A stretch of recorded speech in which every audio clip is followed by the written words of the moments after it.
আওয়ামী লীগ সরকার পতনের পর রাজধানী জুড়ে শুরু হয় জমি জবরদখল। পরিবর্তন হয় চাঁদাবাজদের চেহারার, যার মধ্যে কিছু জমি দখল মুক্ত করেছে বিএনপি, কিছু করেছে সেনাবাহিনী। চাঁদাবাজদের রুখতে পিছিয়ে ছিল না শিক্ষার্থীরাও। এমন দখলদার ও চাঁদাবাজদের প্রতিহত করতে দল মত নির্বিশেষে সবাইকে এগিয়ে আসার আহ্বান জানিয়েছে বিএনপি। ইসাদ সোহেলের ক্যামেরায় নাইমাল চিকুর প্রতিবেদন।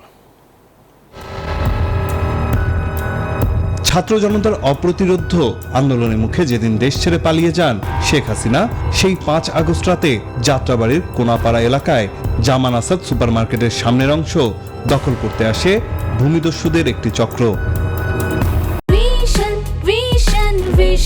100% কপার কন্ডেন্সারে তৈরি ভিশন ফ্রিজ, তাই গুণে মানে অটুট থাকে বছরের পর বছর।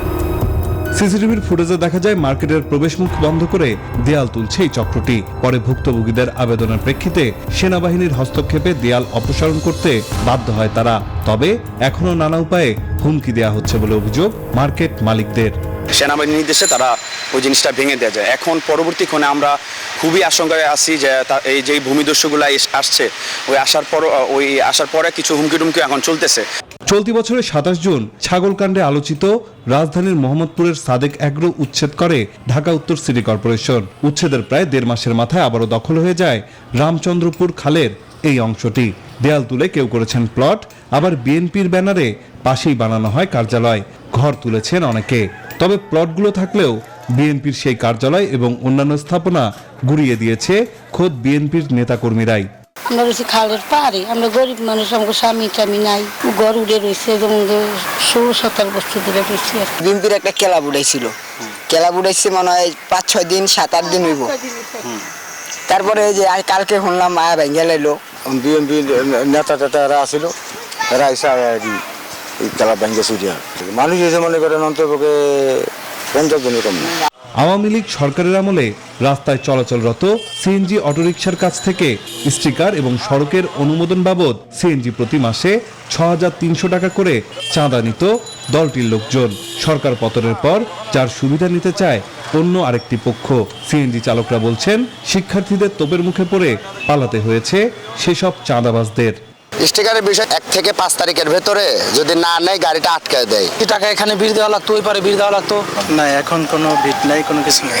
চেষ্টা করছিল, ঠিক আছে, চাঁদা নেওয়ার জন্য, পরে ছাত্ররা আয়াবর্ষা নিতে পারে নাই। প্রায় একই রকম চিত্রের দেখা মিলেছে রাজধানীর কারওয়ান বাজারেও।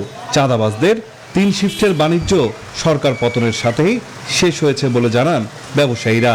এখানেও চাঁদাবাজদের একটি গ্রুপ মাথাচাড়া দেওয়ার চেষ্টা করলে তা প্রতিহত করে শিক্ষার্থীরা। আগে কম বেশি দেওয়া লাগবে, ডেলি ৩৬০ টাকা করে খরচ হতো, আর এখন কোনো টাকা লাগে না। ছাত্ররা ২-৩ জন চাঁদাবাজ ভিতর থেকে ধরে আইনে মিলিটারি গাড়িতে উঠাই দিচ্ছে। বিএনপি বলছে, ছাত্র জনতার এই নতুন দেশে কোনো চাঁদাবাজ ও ভূমিদস্যুর ঠাঁই নেই। এই সমস্ত ছিনতাই, চুরি, সমস্ত বদনাম আজকাল অনেক জায়গায় দেখি বিএনপি গান আসতেছে। যদি নিজের মান, ইজ্জত, সম্মান বাঁচাতে চাও, এদেরকে ঠেকাও। এই দেশে চাঁদাবাজ, দখলবাজ, ভূমিদস্যু সহ কোনো সন্ত্রাসী আর যাতে মাথাচাড়া দিয়ে উঠতে না পারে, সেটাই চান রাজধানীবাসী। নাইম আল চিকো, নিউজ 24, ঢাকা।